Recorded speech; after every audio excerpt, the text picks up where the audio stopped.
guys, assalamualaikum warahmatullahi wabarakatuh. Balik lagi di channel gua. Kemarin itu kalau nggak salah gua nge-review Yaris sebagai mobil yang cocok buat mahasiswa di tahun 2020. Nah, jadi kalau kalian yang udah nonton video itu, di situ gue bilang kalau gua akan nge-review Souluna gua sendiri.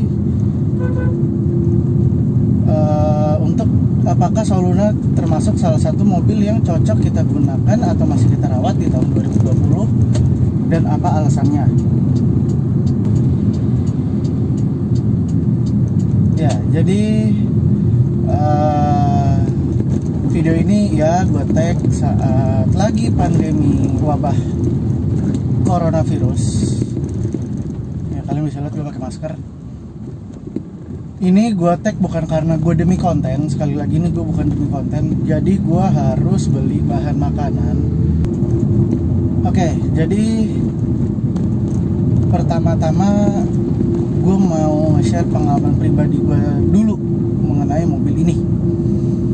Nah, kenapa yang Yaris gue nggak pakai segmen ini nih? Kenapa gue nggak jelasin pengalaman pemakaian gue di Yaris ya? Karena satu, itu bukan mobil gue.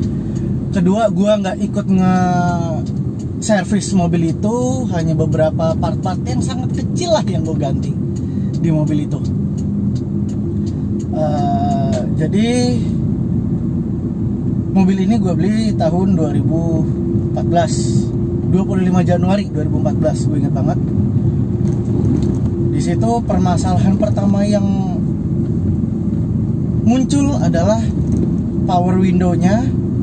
Jadi ini, ntar dulu ya, ini gue buka aja. Jadi power window dari mobil ini nih, yang bagian kaca kanan, bagian driver sini, dia nggak bisa langsung nutup kalau kita buka pakai mode otomatisnya. Jadi harus kita tahan. Gitu. Kalau nggak dia akan koslet gitu. Nanti apa ini bilangnya, backlighting ya. Backlightingnya ini nanti berasa panas gitu, berarti itu kan dinamo power window-nya ya, berarti yang panas itu ya. Nah, begitu gue cek ke bengkel, ke BTC waktu itu, ternyata yang rusak bukan dinamonya. Yang rusak itu switch power window-nya. Disaranin ganti copotan 400.000. Gue sebenarnya agak takut ya sama barang-barang elektronik yang copotan. Kenapa gue bilang gue rada takut? Karena satu, itu barang elektronik. Kita nggak ada ciri-ciri fisiknya barang elektronik yang rusak itu.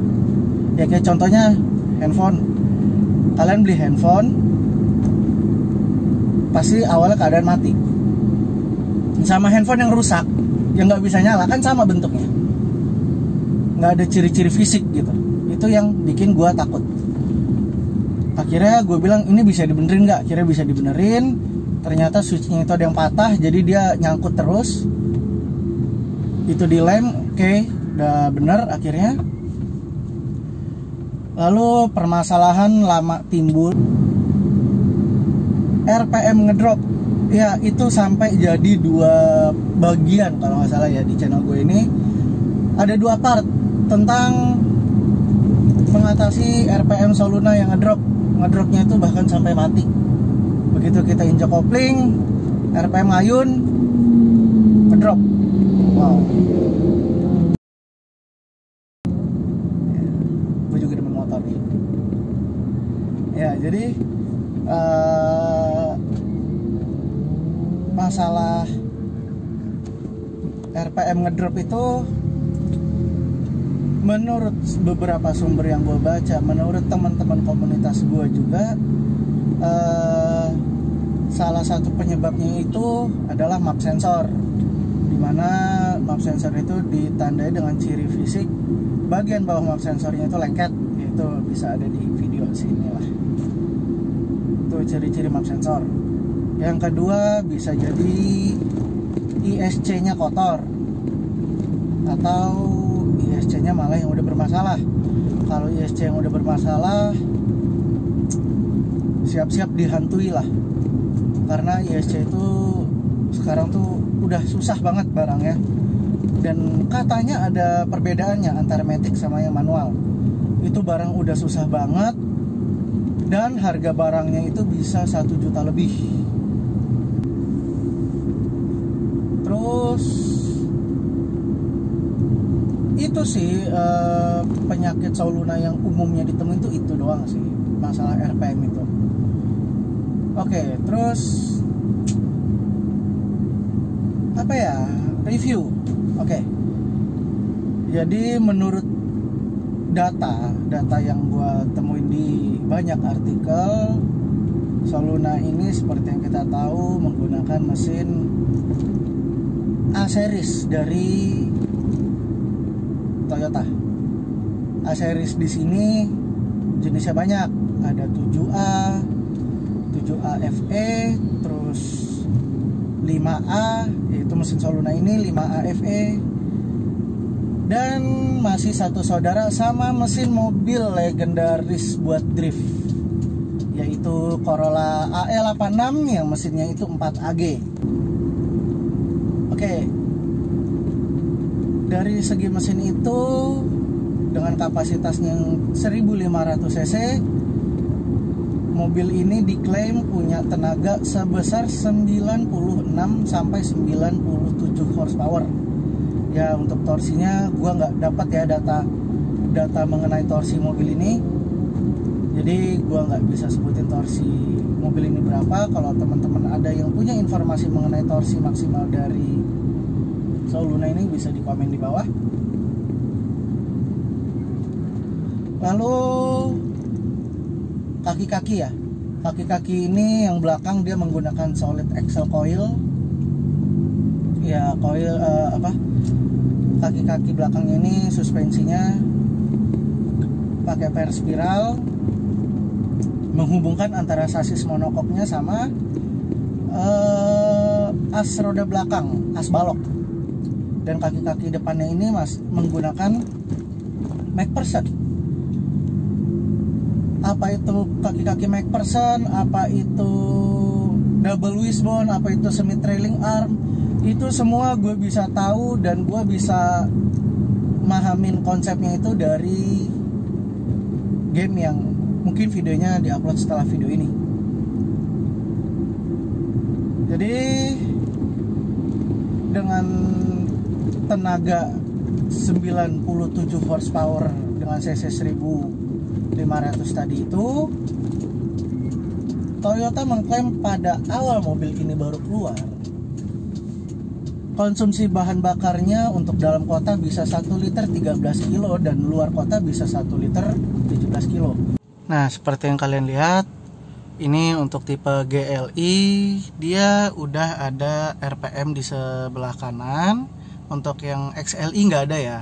Nah, yang di tengah ini penunjuk kecepatan, speedometer. Nah, yang di sini untuk bensin dan juga temperatur. Nah, kita ke tengah, di sini AC, pengontrolan AC. Nah, ini udah gua ganti ya. Aslinya dia cuman single din. Terus harusnya ada asbak sama lighter. Nah, ini konsol ini gua manfaatin sebagai tong sampah biar gue gampang guys gini terus buang, jadi nggak perlu ngerogoh-ngerogoh ke belakang atau ke depan.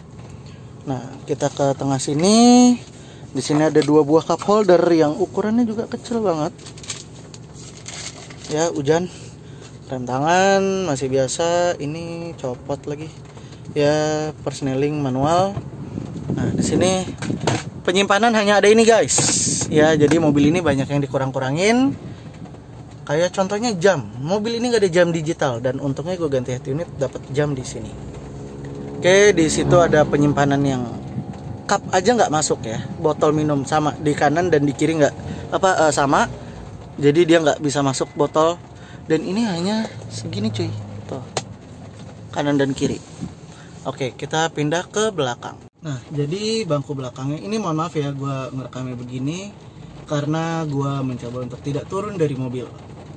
Jadi bangku belakangnya seperti ini ya, ini ada boneka. Ini sebenarnya sempit ya, dan di tengah sini, padahal mobil ini kan mobil tarikan depannya. Tapi entah kenapa ini di sini ada, ya di sini ada gundukan ini. Apakah ini knalpot? Gue rasa ini knalpot. Tapi ini membuat orang yang duduk di tengah sini menjadi nggak nyaman.